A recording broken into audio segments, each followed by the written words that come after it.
Chieto mubunge wa gicigo mbunge kia North Imenti Rahim Daud na ririte thirikari ya broad based araugite bari na witikia kethira irio mwanka kinyanyume ya kithurano gia 2027 riu Rahim na ririte thina ya mwanka jwa kaunti ya Meru na Tharaka Nithi agitariria rwangirwo mianka na ithurano ya IBC ni rubatira kuonania araongo mwanka juri kenda kuthiria mathina ja mianka gatigati ga kaunti icio ijiri nongerete Kinyamiru ni kubatara kuongerwa icigo mbunge bingi biere ontogite kethira bugakarika no mwanka kuthithia referendum Muthuri Muriuki na Nteto Ije.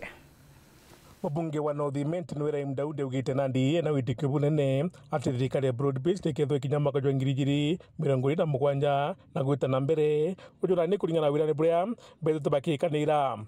Alisema kwamba ODM itakuwa kwa serikali ama itakuwa kwa coalition ya serikali. So sioni kama mambo itabadilika mengi. ODM bado itakuwako kwa serikali ya broad based, so tunaenda kwa 2027 tukiwa na broad based government. Akiwanya ndene kaunti Meru kulingana na okiri bura buri kunandi akuwa ruru niroje rukiri mbere rutero na niore arorokeri. Siasa kwa saa hii Meru County imetulia, lakini si ndio kunasemekanga kwamba there is calm before a storm. So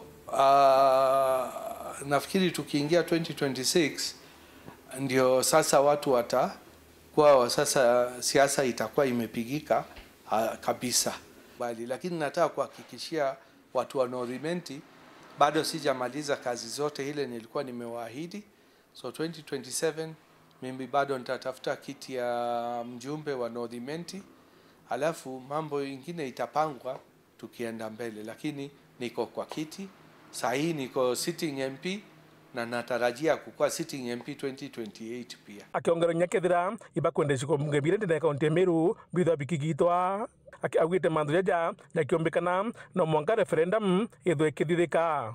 Kama Supreme Court itapeana advisory kwamba baada ya kura ya 2027 kufanywe new constituencies, basi wakati wakifanya delimitation katiba inasema ni 290 constituencies. So hiyo iko kwa katiba, lazima tuende referendum kama constituencies zitaongeza. Pia sio hiyo peke yake, tuna shida ya 2/3 gender principle. Hiyo tusiporekebisha tutakuwa na wajumbe wengi kulikuwa tunahitaji. Saa hii tuko tayari bloated National Assembly, ukiona tuko 349 members. Akiongera nandi na kuwa North Imenti nebidi kuongera wandinge ithandatu. Hatufai kuenda kwa kura ya 2027 kabla ya kuwe na boundary delimitation. Na pia ningetaka North Imenti tukue na ward 6. Kama municipality ni ward kubwa sana, ningependekeza municipality katwe mara 2. Ward ya municipality shori ni kubwa sana, so tukue na ward 6 itaweza kutusaidia vizuri. Muthuri Muriuki wa weekend Muthuri wa Kangangi.